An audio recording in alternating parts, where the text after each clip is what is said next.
नवग्रह प्रतिकूल हो जाएं, परवाह मत करो। क्यों? नवग्रह से ऊपर भी एक ग्रह है। वह क्या? का नवग्रह से ऊपर है भगवान का अनुग्रह है।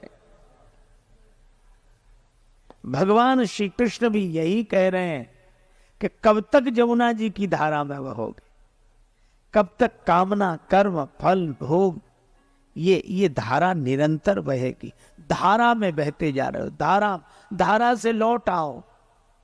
लेकिन धारा से हम लौटे कैसे? बह गए हैं धारा में। भगवान श्री कृष्ण कहते हैं कि धारा को उलट दो, लौट आओगे। धारा में न बहो, राधा राधा कह के मेरे पास आ जाओ। धारा में न बहो, राधा राधा राधा कहकर मेरे पास आ जाओ, मैं निमंत्रण दे रहा हूं। भगवान श्री कृष्ण जमुना जी में के जल में खड़े हैं और हाथ से इशारा कर रहे हैं, आ जाओ आ जाओ।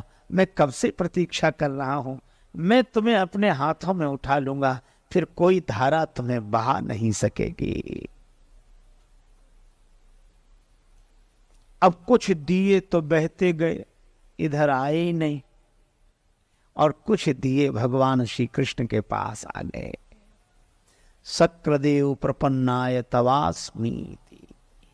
एक बार कोई प्रपन्न होकर कह दे कि हम आपकी शरण में हैं, बस। अच्छा, शरणागत को बड़ा आनंद है। वैसे भी आप देखो, अगर आप पैदल पैदल चलो तो सड़क के 100 नियम हैं। बाईं तरफ चलो, आगे पीछे देखकर चलो, अरे नीचे भी देखकर चलो, केले का छिलका न पड़ा हो। तांगा बचाओ, साइकिल बचाओ, मोटरसाइकिल बचाओ, कितना झंझट। इन सबको बचाओ, और तो और पैदल चलने वालों तक को बचाओ। कई बार लोग सिर नीचा करके ही चलते हैं, किसी से भी टक्कर हो जाए। एक आदमी सिर झुकाकर चलता, किसी से भी टकरा जाता, और टकराने के बाद सिर उठाकर कहता बड़े गधे हो। लोग हंसते हैं कि ये कैसा आदमी खुद ही तो टकराता है और सामने वाले को गधा कहता है। एक दिन वो आदमी सिर झुकाए जा रहा था, संयोग से गधे से ही टक्कर हो गई। तो सिर उठाकर बोला बड़े, और जो देखा बोले अब आप तो आप ही हैं, अब आपसे क्या कहें।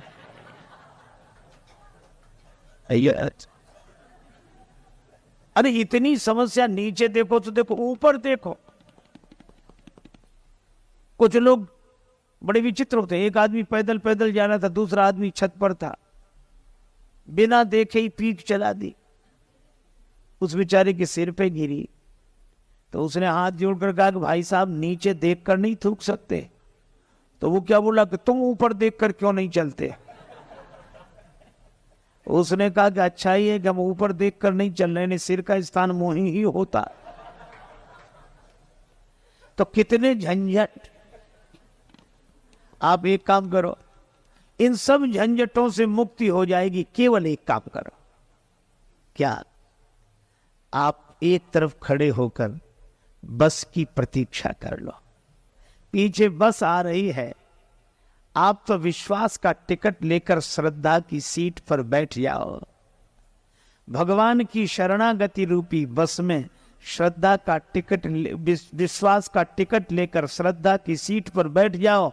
तो चाहे आगे देखो, चाहे पीछे देखो, चाहे दाएं देखो, चाहे आंख मीच के सो जाओ, चाहे अखबार पढ़ो, और आपकी यात्रा होगी होगी, अवश्य होगी।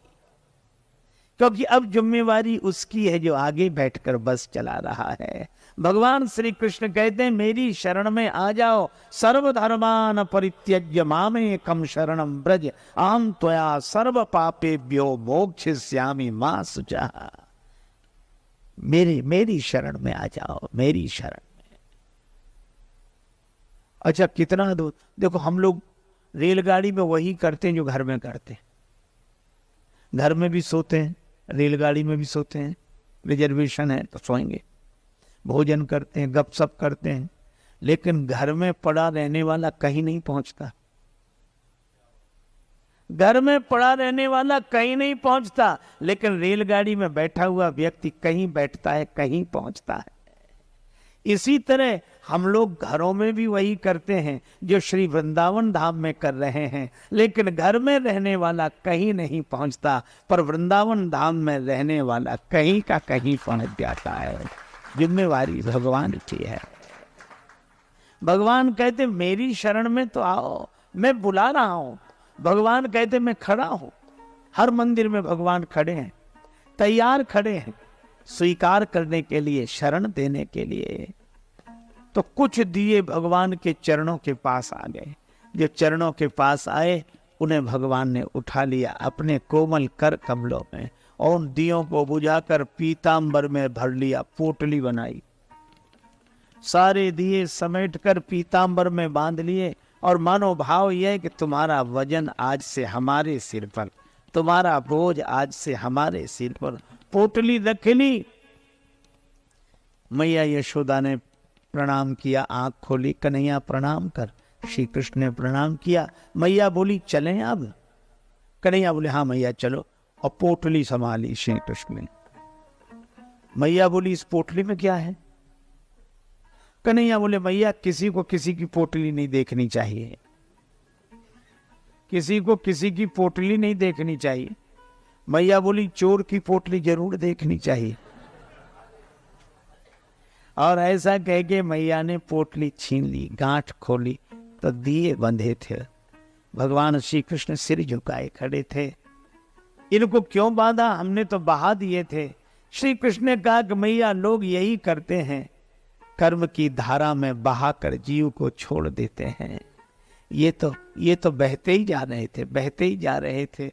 तो लेकिन तुमने क्यों बांधे? श्री कृष्ण ने कहा मैया मेरी आदत है कि मैं किसी को बहते हुए नहीं देख सकता। मेरे सामने ही बह रहे थे, तो इनको बहते हुए मैं नहीं देख सका, तो मैं बुलाने लगा आ जाओ आ जाओ। तो सबको क्यों नहीं बांधा? कन्हैया बोले मैया मैं सबको थोड़ा ही बांधता हूं। कहा फिर का जो मेरे चरणों में आ जाते हैं उनको मैं अपने कोमल कर कमलों में उठा के सिर पर बिठा लेता हूं। यह भगवान। एक बार भगवान ने कहा कि देखो भक्त, तू जितना मेरी ओर चलता मैं भी तेरी ओर उतना ही चलता हूं। जे तो चले बिनी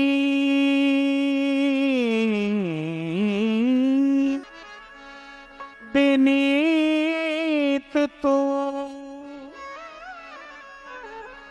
जगत जी मेरी ओर ते ते पग में भी धरूं, करूं कृपा की को। तो जितने चरण मेरी ओर चलकर आता है मैं भी तुम्हारी ओर उतने ही चरण चलकर आता हूं। भक्त ने कहा तो बड़ी निराश घटना है यह। मैं 2-4 कदम कभी आपकी ओर चल पाता हूं, तो क्या आप भी उतने ही कदम चलते हो? तब तो मेरा उद्धार हो ही नहीं सकेगा। भगवान ने कहा कि नहीं नहीं, अंतर है। एक चरण तेरो परे मम हित चित पे छूछ, मेरो चरण बढ़ाइबो राजा बलि से पूछ। मेरो चरण बढ़ाइबो राजा बलि से पूछ। भगवान श्री कृष्ण की उंगली में चोट लग गई, रक्त बहने लगा। रानी महारानियां पटरानियां सभी उपस्थित थी। शोक सत्यभामा कियो रुक्मिणी रोई धाय, बांधन को पट खोजती पटरानी अकुलाए। तब लगी देवी द्रौपदी ने देखे यदुबीर, अंगुरी बांधन को तुरत चीरो अपनो चीर। द्रौपदी जी ने अपनी कीमती साड़ी फाड़ दी और वस्त्र खंड भगवान श्री कृष्ण की इस रक्त रंजित उंगली पर लपेट दिया। श्री कृष्ण ने कहा कि बहन इतनी कीमती साड़ी क्यों फाड़ दी? द्रौपदी जी बोली, प्यारे घनश्याम, यदि काम आवे आपके तो काढ़ दूं नसों को, ये तो रेशम के धागे हैं। प्यारे घनश्याम, यदि काम आवे आपके तो काढ़ दूं नसों को, ये तो रेशम के धागे हैं, और धागे भी साधारण, इनका कौन मोल करे। न दुल्हन के जोड़े हैं, न दुल्हा के बागे हैं।